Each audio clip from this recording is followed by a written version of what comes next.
and welcome to Dirtbike's video series, the 22s. Now we have the 2022 KTM 250 SXF. It's the first of our 2022 models, and it's already in dealers, and we've already had one on the track. This bike has very few changes beyond the graphics and the orange frame, but we didn't expect KTM to make major changes anyways.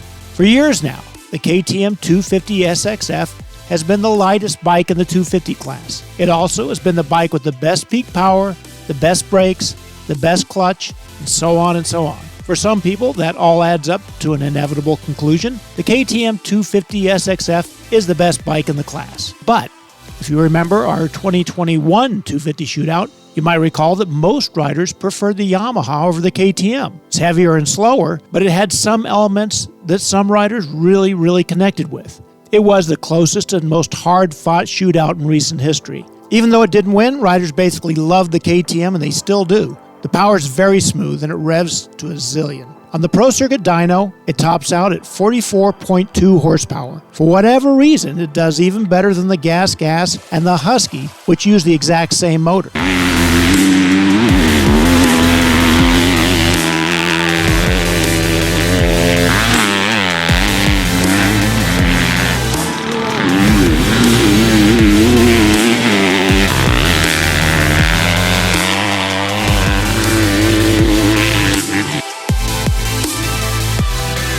On the track, however, some riders say that the KTM feels a little lazy down low, regardless of what the dyno says. This is more about the way dynos work. When a bike is tested on the bench, the throttle is wide open, from bottom to top. No one actually rides that way. We all roll the throttle on rather than whack it open. The KTM motor, as it turns out, likes to be wide open, and doesn't especially tolerate half-hearted efforts. The pro solution, of course, is to be more aggressive.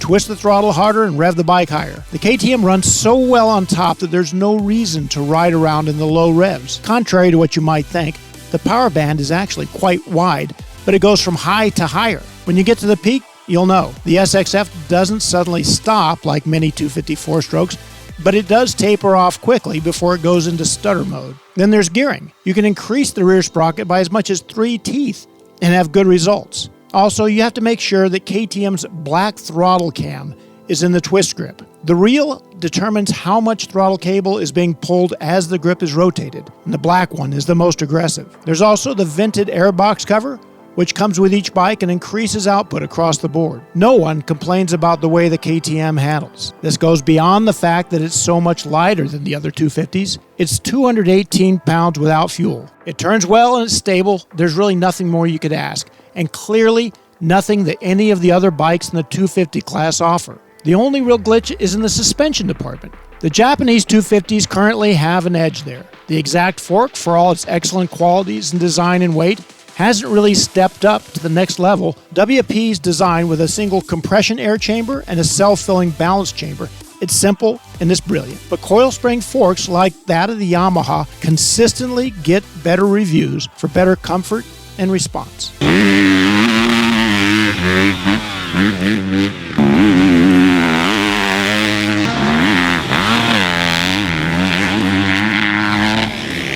The KTM fork isn't as stable through turns and doesn't offer the same cushy compliance on square edges or on slap landings. That said, the WP fork is excellent on rollers and big impacts.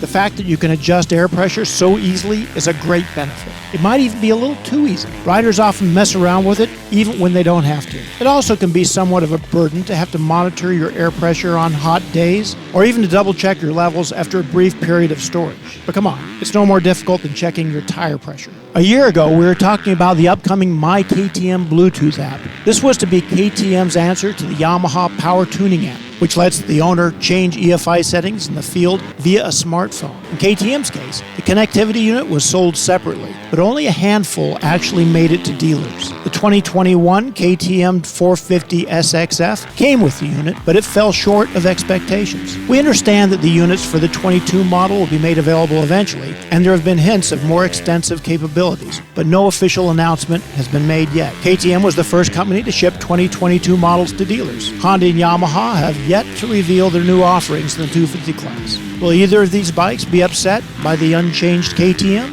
Stranger things have happened. Chances are that the class will remain as competitive as ever, and that the KTM will continue to be one of the more pro-oriented bikes. It remains one of the safest and most sophisticated bets in all of motocross.